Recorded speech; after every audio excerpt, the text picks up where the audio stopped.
Today we will be discussing a topic of great importance that has not received, we believe, enough attention from us policymakers. That topic is the pandemic's impact on our mental health.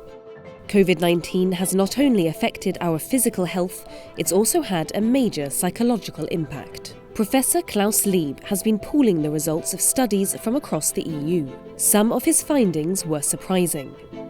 Most studies focused on what is the negative impact of a pandemic, but they did not look at what are the positive effects, for example, resilience factors. We identified, of course, certain groups of people, for example, people who live alone, younger people who were more suffering from the pandemic, but others had more positive outcomes.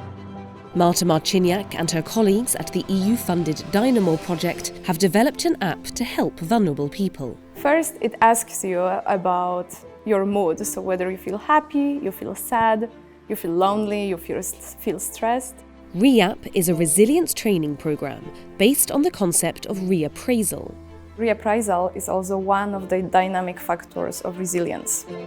Stress resilience is led by two different types of factors: static, such as our genome or history of life, so something that we cannot change, but also dynamic factors of resilience, for instance, social support or reappraisal, so something that is highly modifiable. In a July 2020 resolution, the European Parliament recognised mental health as a fundamental human right.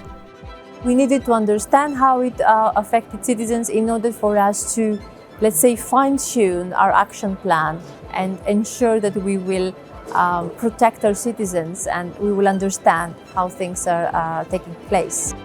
MEPs have called for a 2021 to 2027 EU action plan on mental health, and to put mental health at the heart of EU policymaking.